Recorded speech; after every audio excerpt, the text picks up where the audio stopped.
यदि आपको हमारा वीडियो अच्छा लगे तो लाइक करें, सब्सक्राइब करें एवं बेल आइकन को भी टच करें ताकि आने वाली वीडियो के बारे में आपको जानकारी प्राप्त हो सके। हरिओम तत्सत।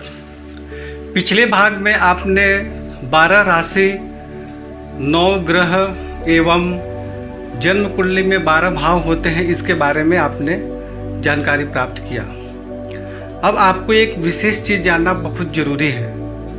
एक तरह से समझे तो यह ज्योतिष का मूल है। जो जन्म कुंडली में 12 भाव होते हैं, इन 12 भावों में से 2-2, 3-3 या 4-4 भावों को मिलाकर एक एक ग्रुप का निर्माण किया जाता है। इनके बारे में आपको जानना आवश्यक है, क्योंकि यदि आगे आपको जब चर्चा किया जाएगा तो आप उसे समझ नहीं पाएंगे।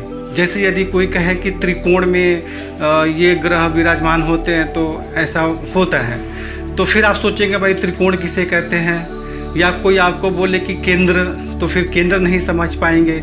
इसलिए ये जानना जरूरी है कि किन किन भावों को एक साथ मिलाकर उसको क्या बोला जाता है, उसको क्या नाम दिया जाता है। तो इसके बारे में जानना जरूरी है, जिसके बारे में आगे चर्चा करते हैं। जन्म कुंडली में कई भावों को शुभ एवं कई भावों को अशुभ माना जाता है। इन्हीं के आधार पर 2-4 भावों को मिलाकर अलग अलग नाम दिया गया है, जैसे केंद्र, त्रिकोण, त्रिक, त्रिसड़ाय, फणकर इत्यादि। इनमें से केंद्र एवं त्रिकोण को सबसे शुभ माना जाता है। सबसे पहले हम केंद्र की बात करते हैं। प्रथम, चतुर्थ, सप्तम एवं 10वां भाव को केंद्र भाव कहते हैं। केंद्र को सबसे शुभ भाव माना जाता है, क्योंकि इसमें स्वयं का शरीर, स्वास्थ्य, माता, सुख, जीवन साथी, पिता एवं रोजगार का भाव है। ऐसा माना जाता है कि यदि केंद्र में ग्रह विराजमान होते हैं या केंद्र भाव के स्वामी ग्रह अच्छी स्थिति में रहते हैं तो ज़्यादा अच्छा होता है। कई बार ऐसा बोला जाता है कि केंद्र में ग्रह विराजमान नहीं होते हैं तो बहुत संघर्ष के बाद उन्नति होती है, परंतु मेरा मानना है कि ऐसा कोई आवश्यक नहीं है। पूरी कुंडली विश्लेषण करने के बाद ही हम आखिरी निर्णय पर पहुंच सकते हैं कि वास्तव में क्या सही है, क्या गलत है। इसके बाद त्रिकोण की बात करते हैं। जन्म कुंडली में प्रथम, पंचम भाव एवं 9वां भाव को त्रिकोण कहते हैं। इनमें से पंचम, 9वां भाव ही मुख्य त्रिकोण माना जाता है। इनमें भी 9वां भाव को सबसे ज़्यादा महत्व दिया जाता है। जन्म कुंडली में त्रिकोण भाव को सबसे शुभ माना जाता है। इसे लक्ष्मी स्थान भी कहते हैं। पंचम भाव विद्या, बुद्धि, संतान एवं 9वां भाव भाग्य, धर्म तथा अध्यात्म का भाव है। यदि 9वां भाव की स्थिति अच्छी होती है तो ऐसे व्यक्ति भाग्यशाली माने जाते हैं। त्रिकोण की दशा में व्यक्ति को विशेष उन्नति होती है एवं धन प्राप्त होता है। केंद्र एवं त्रिकोण के स्वामियों का संबंध भी जीवन में बहुत सारे सुख सुविधाएं प्रदान करता है एवं जीवन में उन्नति होती है। अब हम त्रिक भाव के बारे में चर्चा करते हैं। षष्ठ भाव, अष्टम भाव एवं द्वादश भावों को त्रिक भाव माना जाता है या त्रिक स्थान माना जाता है। षष्ठ भाव से रोग, शत्रु एवं अष्टम भाव से मृत्यु, आयु तथा द्वादश भाव से खर्च, हानि और व्यय का विचार किया जाता है। त्रिक भाव को सबसे अकारक भाव माना जाता है। सामान्यतः यदि किसी शुभ भाव के स्वामी ग्रह यदि त्रिक भाव में विराजमान होते हैं तो उसके फल में बहुत कमी होती है, एवं यदि त्रिक भाव यानी षष्ठ, अष्टम एवं द्वादश भाव के स्वामी यदि किसी शुभ भाव में विराजमान होते हैं तो उन शुभ भावों के फल में कमी एवं परेशानी होती है। जैसे मैं उदाहरण देकर समझा रहा हूँ। द्वितीय भाव धन का स्थान होता है। यदि द्वितीय भाव का स्वामी जैसे छठे भाव में विराजमान हो जाए, जो कि कर्ज एवं रोग का होता है, तो ऐसे में धन का संग्रह ठीक से नहीं हो पाता है, कुटुंब के सुख में भी कमी होती है।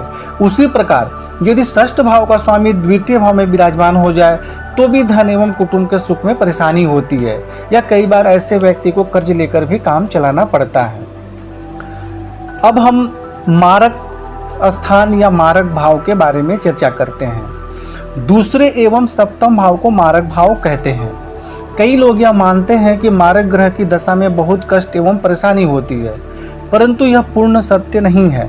मैंने कई लोगों की कुंडली में एवं स्वयं के कुंडली में देखा है। यदि इनके स्वामी कमजोर या पीड़ित न हो तो इनकी दशा में कोई बहुत ज़्यादा परेशानी नहीं होती है। वैसे भी द्वितीय भाव धन एवं कुटुंब का है, सप्तम भाव पत्नी का है। यदि किसी गृहस्थ के जीवन में इन सुखों में कमी हो जाए तो फिर क्या बचेगा? लोग कई प्रकार की व्याख्या इसके बारे में करते हैं। वास्तविक बात यह है कि जब किसी व्यक्ति को आयु पूर्ण हो जाती है तब इसकी दशा में मृत्यु होती है। मृत्यु तो सभी की होनी है, फिर इतना डरना क्या? जैसे किसी की आयु 40 वर्ष है तो इसके 40 वर्ष पूरा होने के समय में यदि मारक ग्रह की दशा में आती है तो उस वक्त मृत्यु होगी, ना कि 20 वर्ष में मारक की दशा में किसी की मृत्यु हो जाएगी। जैसे किसी व्यक्ति की आयु 80 वर्ष है तो 80 वर्ष के समय में जब मारक की दशा आएगी तब उसकी दशा में मृत्यु संभव है। वैसे तो पूरे जीवन में मारक की दशा अंतर्दशा कई बार आती है, फिर भी कोई लंबी आयु जी ही नहीं पाएगा अगर ऐसा हो तो। इसलिए सिर्फ एक ही ग्रह के फलादेश से डरने की आवश्यकता नहीं है। ज्योतिष के ग्रंथों में और व्यवहार में ज़्यादातर इन्हीं के विषय में विशेष चर्चा किया जाता है। इन भावों से संबंधित जो योग या फलादेश के बारे में मैं बताया हूँ, इसे आखिरी निर्णय ना माने। यह एक सामान्य ज्ञान है। जन्म कुंडली के संपूर्ण विश्लेषण करने के बाद ही आखिरी निर्णय लिया जाता है। कई बार सबसे कारक ग्रह भी परेशानी उत्पन्न कर देते हैं तो कभी कभी अकारक भाव के स्वामी भी लाभ दे देते हैं। इसके बाद तृतीय एवं अष्टम भाव को आयु भाव कहते हैं, जिनसे आयु के बारे में विचार किया जाता है। उसके बाद तृतीय, षष्ठ एवं एकादश भाव को त्रिषडाय कहते हैं। इसी प्रकार तृतीय, षष्ठ, दशम एवं एकादश भाव को उपचय का स्थान कहते हैं। तृतीय, षष्ठ, नवम एवं द्वादश भाव को आपोक्लीम बोलते हैं। इसी प्रकार द्वितीय, पंचम, अष्टम एवं एकादश भाव को फणकर कहते हैं। इस प्रकार आप लोगों ने जाना कि केंद्र, त्रिकोण या त्रिक या मारक स्थान किसे कहते हैं। इसको जानने के बाद आगे जब भी जन्म कुंडली से संबंधित विश्लेषण किया जाएगा या इसके बारे में चर्चा किया जाएगा तो फिर आपको समझने में परेशानी नहीं होगी। इस प्रकार आज का कार्यक्रम यहीं समाप्त करते हैं। अगले भाग में किसी और विषय पे चर्चा करेंगे। हरि ओम तत्सत।